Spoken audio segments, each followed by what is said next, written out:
Good morning, everyone. This is Melanie. Thank you for joining me and my colleague Isabelle to learn more about the library's digital course reserve service, especially in the context of online or distance learning.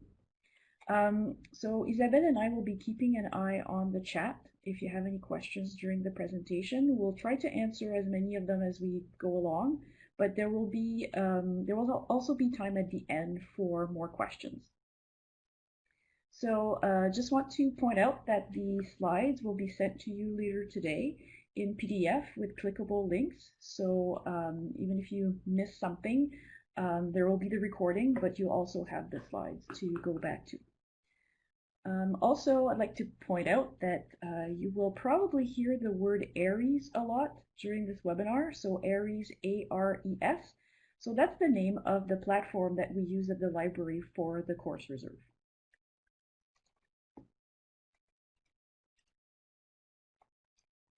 So the first thing I want to tell you about is why should you use the library's digital course reserve service? What are the advantages? So there are four main advantages. The first one it's actually less work for instructors. So the course reserve staff at the library will locate the materials for you. So whatever you've listed in your syllabus, we will locate that material and we'll make that available through the course reserve platform. And in the current context where we don't have access to the print collection, we will also help you find digital alternatives with the help of our team of research librarians and also the collection librarians. Also, what we do behind the scenes is that we manage the delicate and often time-consuming application of copyright and licensing agreements. So for you as instructors, you won't have to worry about these things. We'll take care of that for you. A second advantage is that it actually lowers costs for students.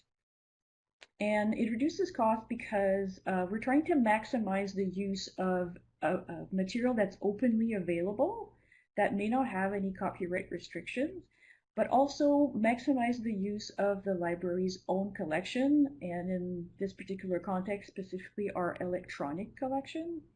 And so we also hope that this will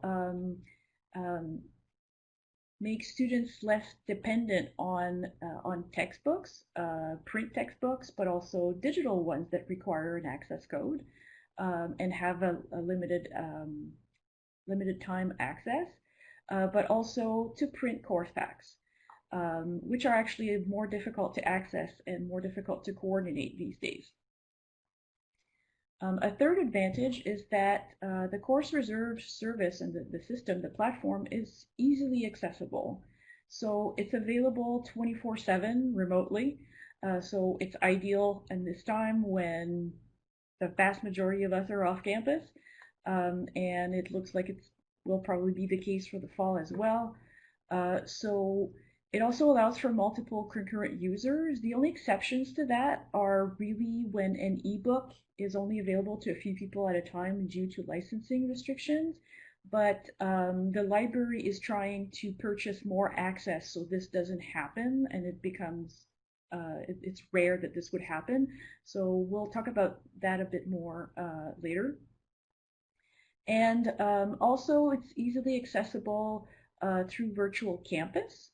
So the only thing you need to do is activate a link in Virtual Campus, and then students will only have to log into Virtual Campus to be able to see the course reserve as well and access the materials.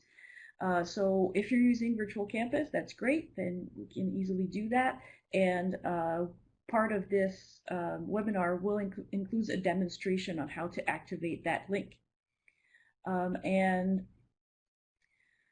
if for whatever reason you're not using Virtual Campus, the platform is also available as a standalone and can be accessed directly. And finally, another advantage is that it offers convenient tools. So it's very easy in ARES, the platform that we use, to cross-list your readings with another course that you're teaching. So if you're citing the same article in more than one in more than one course, then we can easily make it available in all of those courses. And there's also the function where you can create tags to organize your readings, and we'll demonstrate that. You can see if you can add week 1, week 2, whatever, but also is it required, is it optional, or any other tags that are meaningful in the context of your course. And you can also review the item usage, so you can see how often students are accessing the material that you are assigning. So we'll remind you a number of times throughout this presentation that right now, as we speak, the library remains closed. So that means that the physical course reserve is not available. It also means that our physical collection is not available, and we cannot scan documents that we have in our physical collection either, because we don't have access to it. So we're here to, the library is here to help you find alternatives and find a way to make content available to students, but we understand that this is a challenge, but the electronic part of our service remains available and quite important at this point. So I will pass the microphone to Isabelle so she can tell you more about ARIES. Thank you, Melanie. Okay, so we mentioned ARIES. So what is ARIES? So you might have seen it, you might have heard it before the presentation today. So what is it? So ARIES is the system the library is now using to process all course reserve requests and to make those material available in one location. So that is ARIES. So it allows instructors to set aside course material for short-term use by student. And what we mean by short-term is that the material will be available only for the duration of the course. So that means if you're teaching a course this summer, at the end of the semester, it will no longer be accessible for your student. If you're teaching that same course again in the fall, you would have to let us know, and then we could add the material to the course that you're teaching in the fall, and then it would be available to your students that are registered for that course.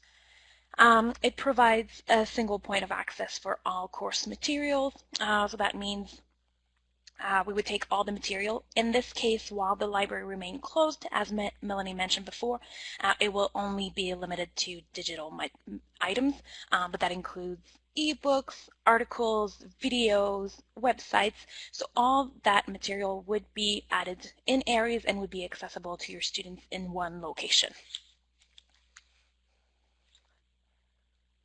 When and how to submit requests. So requests are treated in the order that we receive them, so it's first come, first serve. Some items may need to be purchased, especially now that we're working only in an electronic setting. So if there's something that we don't already have in our collection, we may need to purchase these items. So it's important for you to send it as early as possible so that we can treat all the items, purchase what needs to be purchased, and avoid any delays for your students. Please note that the processing time depends on the availability of the material and the accuracy and completeness of the information that you provide us.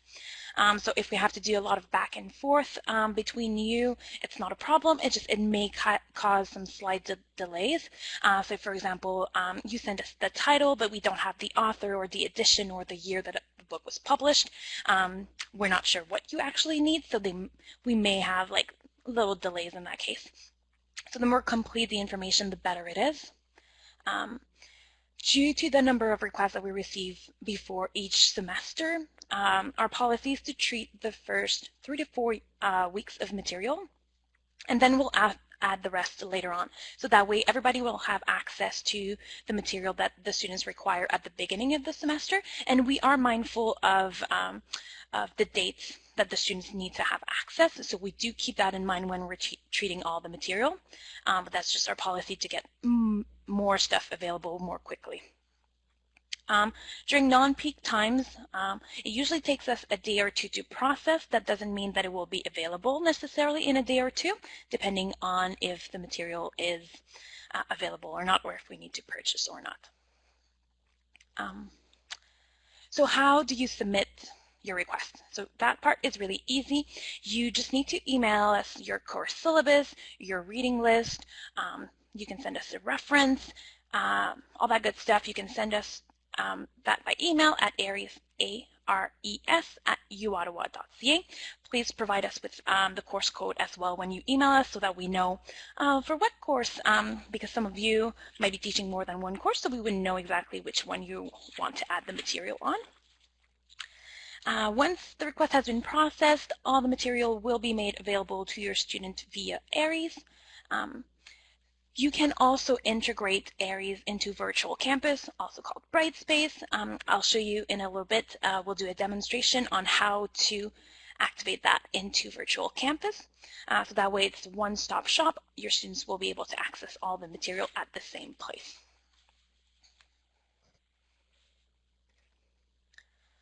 Now I want to do a little reminder in the context of COVID-19. Melanie did mention it a little bit before, so we just want to make sure that it's clear for everyone that for the fall semester, we will only be adding electronic material. So it's important to please submit us your request as soon as possible in case material needs to be purchased. Another little reminder that not all books have an electronic version, and that even if it does, so if there's an electronic version, it's not necessarily going to be available for institutional purchase. And also, as Melanie mentioned, at this time, we are still not allowed back on campus, so that means that we don't have access to our physical collection, and that means that we can't scan any material on reserve at this time. As you know, the situation continues to evolve rapidly. It's hard to predict if and when we'll have access to the physical collection, so it might change. We might be in the future able to scan, but at this time it's not possible. If an item is required for reserve and it's not already available electronically in our collection, we will try to purchase an electronic copy. If an ebook is not available for institutional purchase or just not available electronically, we will put you in touch with your specialized librarian for your discipline, and they will try to help you find alternative material. So they may suggest books that are already available in our collection electronically, or they may suggest alternative books that are available for purchase electronically.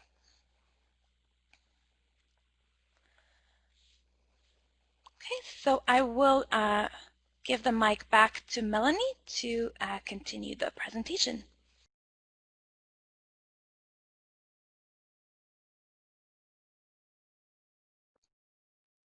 Thank you.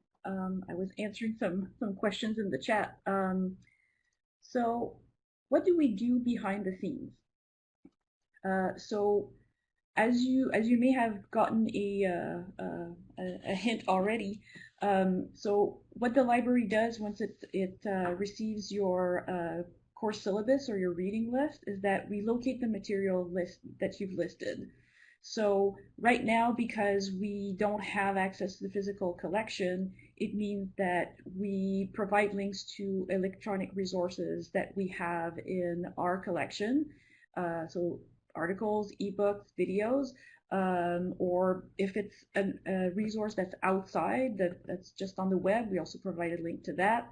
And then we will purchase an electronic version when possible. As we explained, there are some restrictions. Some things are not available electronically or not available for institutional purchase, unfortunately. But this is what we'll do when you send us your syllabus. We'll go through it and we'll identify what we can do, make the links to those, and order the purchase of an electronic version if we don't have it already. So, and another big thing is that we will manage the application of copyright and the licensing agreements that we have with vendors already. This can be quite delicate and time consuming. So at least when you're using the course reserve service, we go through all of this for you. So so I just want to explain a bit more what the copyright and licensing considerations are. So I'm the copyright librarian. I deal with this every day. And I do have to confirm, unfortunately, that even in a time of pandemic, copyright still applies because copyright still exists. So this is how we proceed when you provide us with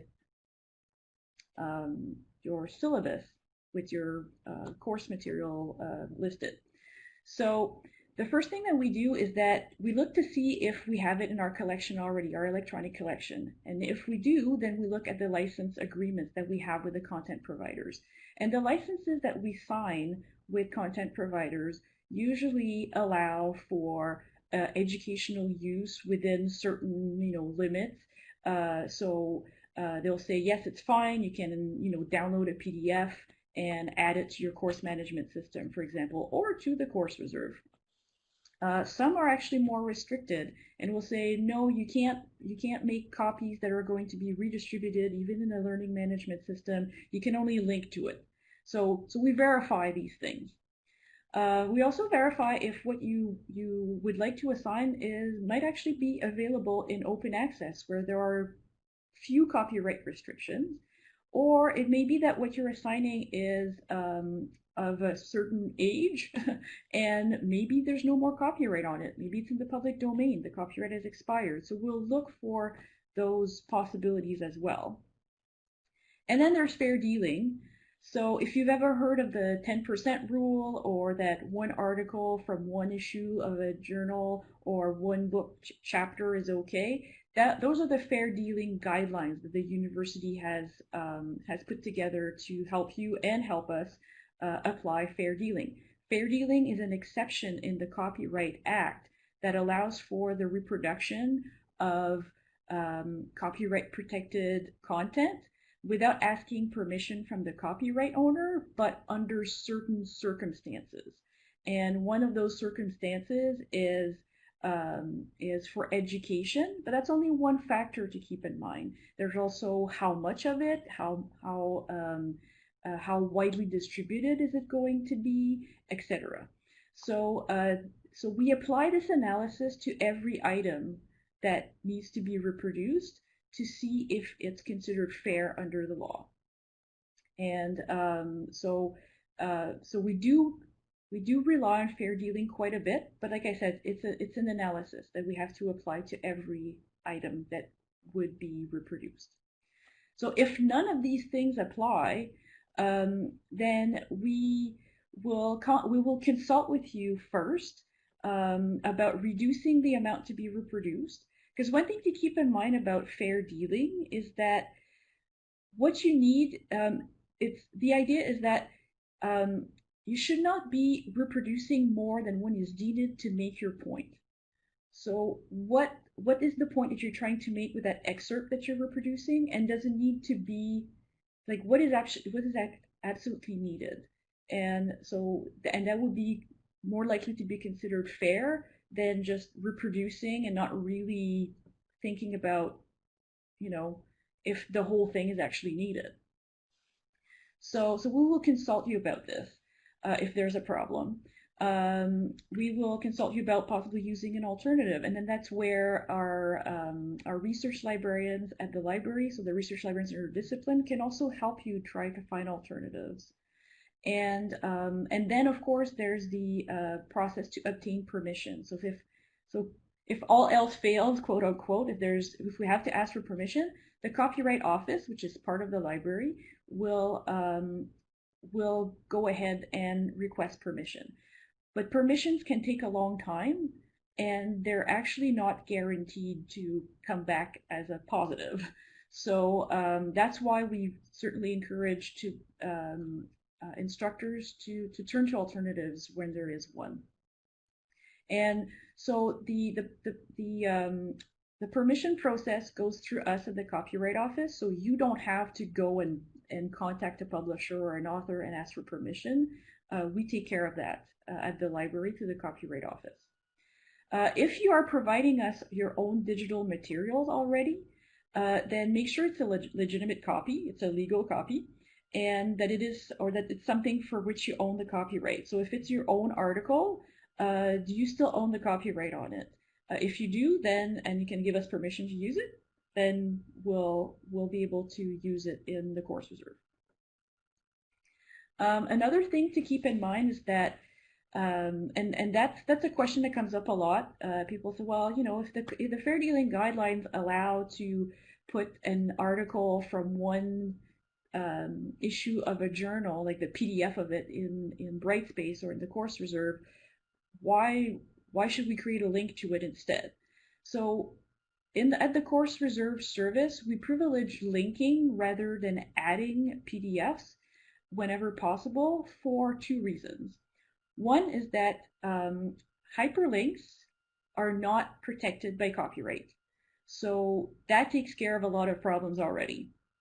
It's a lot simpler. So a hyperlink redirects people to the content and does not reproduce it. So copyright-wise, much simpler.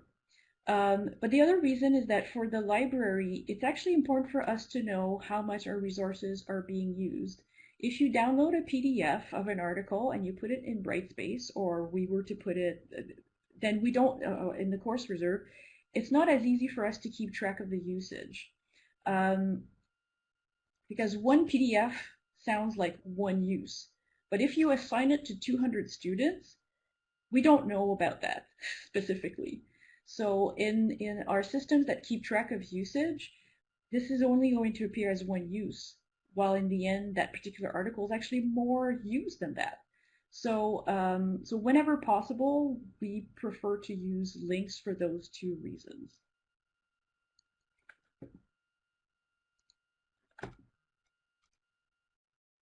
So that brings me to telling you a bit more about where and how you can access ARIES, the platform for the course reserve system.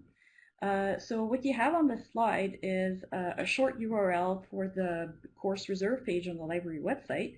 But as I mentioned briefly earlier, you can either, you and your students can access ARIES, that platform, either directly online as a standalone if you're not using Virtual Campus or / Brightspace, or you can actually access it directly in Virtual Campus. You just need to activate a link first. And this is what Isabelle will be demonstrating shortly. So Isabelle, over to you. Thank you, Melanie. So just hold on one second. I'm going to share my screen so we can do a little demo. It'll just take 1 second.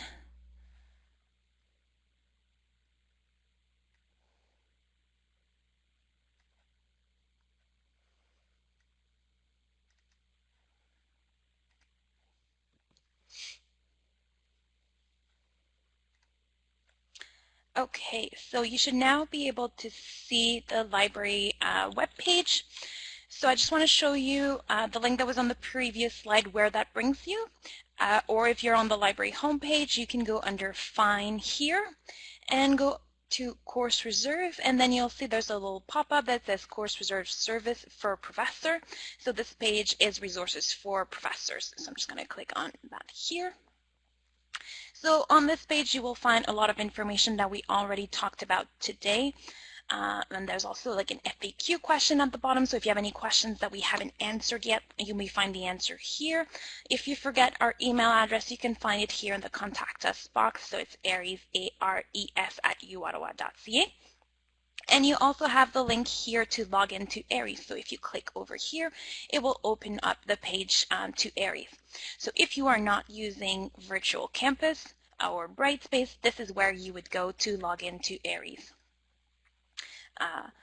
So on this box over here, log on to ARIES, you will see the instructions that you need to put in to be able to log in. So it's the short form of the beginning of your email, and it's your UO Access ID password. If you're not sure what your password is, or if you have any problem logging in, you just need to contact IT. The information is at the bottom of that logon box, so you can reach them by phone at 613-562-5800 at extension 6555. If you click on Service Desk over here, it will open up a request form for support, so you can do it one of these two ways if you have any problem logging in. So my login information is already here, so I'm just going to log on to show you what it looks like and what to expect when you log in. So this is the main menu. So as you can see at the top over here, you'll see your current courses. I currently have 2 courses for the spring-summer 2020 semester. One is library, one is Aries 101. So as you can imagine, they're both tests, but I'm just going to show you what it looks like once you click on one of the courses. So I'm going to choose my Aries 101. So as you can see over here, you have all the information for all your items that you've requested for reserve. So you have title, authors, inactive is the end date that the resources will be available to your students. So right now it's on August 31st will be the last date that your students will have access to this, because the semester will be ending and they will no longer require it. If for some reason you need to extend that date, please let us know. Just send us an email with the course code and then we can adjust that if there's a need for it. This is an important one. Sorry about that. Status. So as you can see, you'll see there's a bunch of different status that you may see. I just want to start by anything that starts with available. So right now, because we're online electronic, we're only doing electronic material, it should always say available online. But sometimes you'll see available at desk. But when it says available, that means we're done. It's currently available for your students to access. If you see something that says in process, that means we're not completely done. It might be that we've purchased the item, or we submitted a purchase request and we're waiting for the item to become available. It might be that we're waiting to check something with copyright. It might be that we are waiting on any number of things. We may just be in the process of completing the item and we're not quite finished yet. So that's what in process means. If you see something like this, awaiting supply by instructor, that might be that we're just waiting for you to send us a scan if you said that you had a copy of something. So we're just waiting for that to be able to complete the item.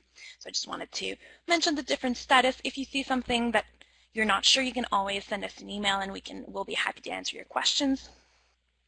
The last column here is tags. So what a tag does is a way to organize your readings. To add a tag, you just need to go here on the first column and click on Show Details.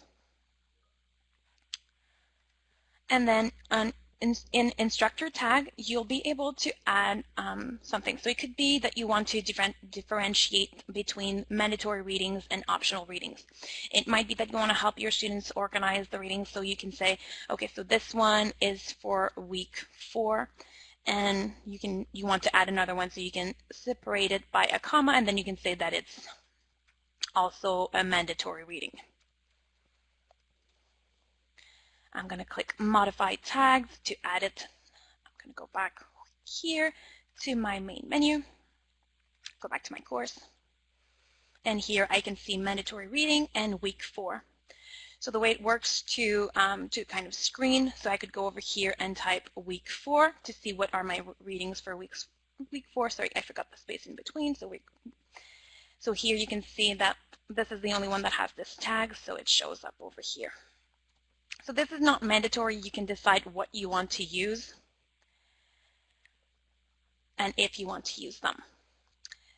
There's also here on the left, switch to student mode. I just want to show you what it looks like, because the way you see and the way your students see in Aries are not the same. So as you can see, they have a lot less items here.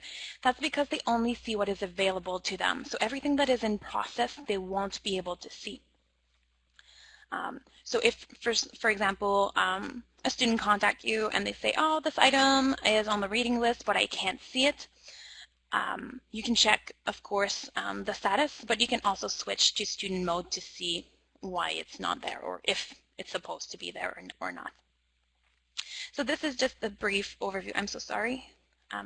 So this is a brief overview of what Aries looks like. What I want to show you now is how to enable Aries in Brightspace. So I'm logged in into Brightspace, and I'm in the course that I want, so Aries 101. The first thing that we want to do is add a module. So I'm going to go over here where it says add a module, and I'm going to go and name it. So it can be anything at all. For this example, I'm just going to call it Link to Aries. You could call it just Aries, you could call it Readings, you could call it Reserve, you could call it anything that you want and anything that you and your students will be able to recognize. I'm just going to hit Enter to create my module. And now I want to add an activity. So I'm going to go over here to Add Activity. And I'm going to scroll down. And I'm going to select External Learning Tools. In the options over here, you'll see that we have two for Aries. We have Lien aux réserves électroniques Aries Français and Link to Aries eReserve English. So it's the same thing, it's just one will open up in English, the other one in French.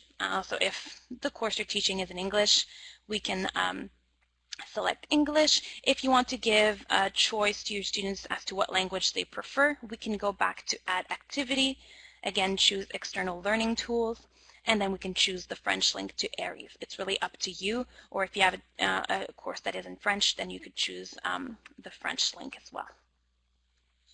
So the last thing that we want to do is we want to click on the link just to make sure that it actually works. So I'm going to click over here, and you'll see the display is really similar to what I was showing you before.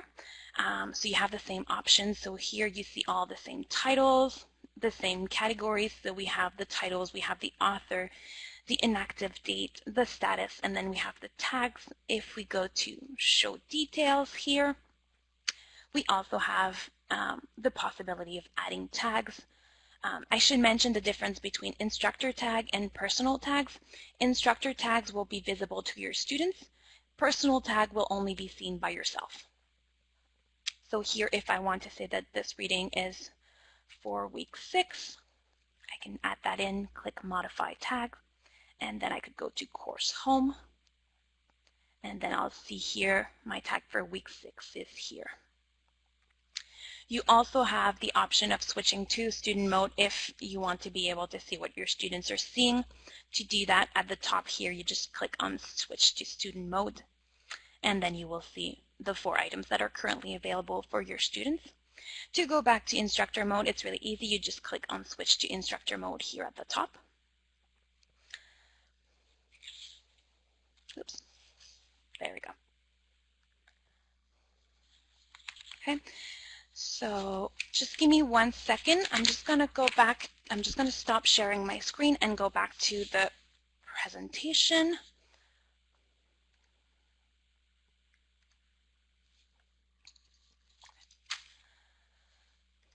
So in the slides that you'll receive, you'll see all the steps. We have screenshots and instructions, so you can just follow that. So this is the link to access Aries directly. So if you're not using Virtual Campus, you can direct your students to that website.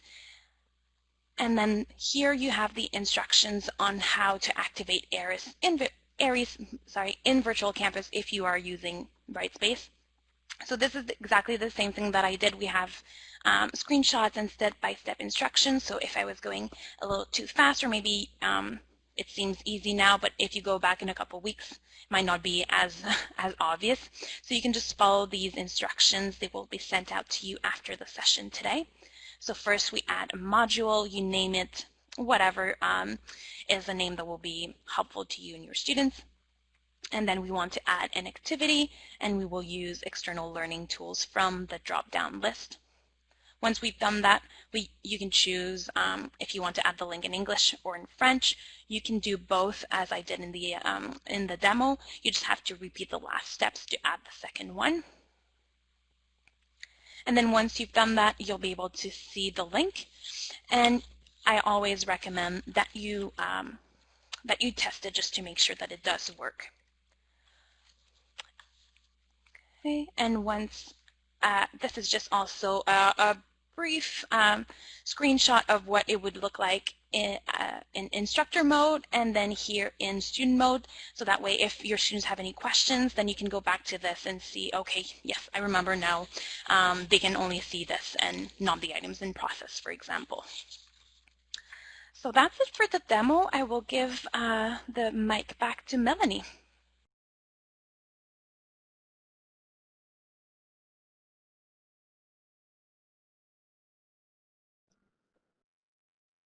Thanks, Isabelle.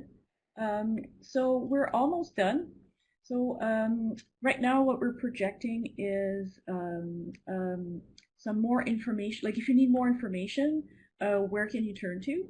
So the first thing is there's a short URL for the course reserve page on the library website. So Isabelle demonstrated that there's a frequently asked questions and other information there that you might find useful. Also, if you need assistance with the course reserve, you have any questions, or you want to submit your syllabus, then you will contact us at ARES, A-R-E-S, at uottawa.ca. And if you need help with activating the link in Virtual Campus Brightspace, then you should contact TLSS. And so we've provided the link to the support form. So you will just kind of create a ticket and they will help you with that link. So that's it for us. So we're going to take a bit of a break and then we'll go for some questions. So just a few seconds.